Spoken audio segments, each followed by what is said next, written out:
Real World Cursor Editor provides tools that helps you to create a new mouse cursor or modify an existing one. This is for those of you that have been asking me how I get my cursor highlighted in certain videos. Some of the features include being able to create cursors from images, make multi-resolution cursors, and the ability to make animated cursors.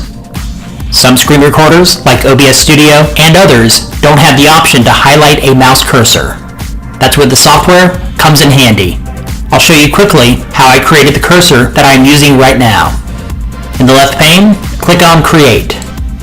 Then double-click on New Mouse Cursor. Select Make Arrow Shape. You can change the arrowhead or tail size if you want. Make sure outline color is black and the fill and secondary color is white. Leave the outline width at 0. Select OK. Select the far left drop-down arrow and select Move. Click and drag the pointer to the center and then let go. Next to the circle, you'll see another drop-down arrow. Select it, then select Ellipse. In the right pane you have two options, Circle or Ellipse. Make sure Circle is selected. Back in the toolbar, you'll see 3 double boxes. Make sure that Paint Under is the one that's selected. Back in the right pane, select your color. I think I'll go with green this time.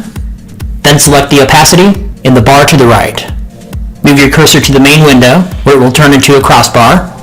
You can go to any of the 4 corners.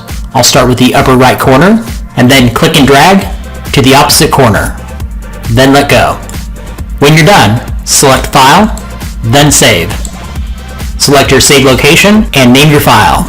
I'm just going to save mine to my Downloads folder and name it green.cur.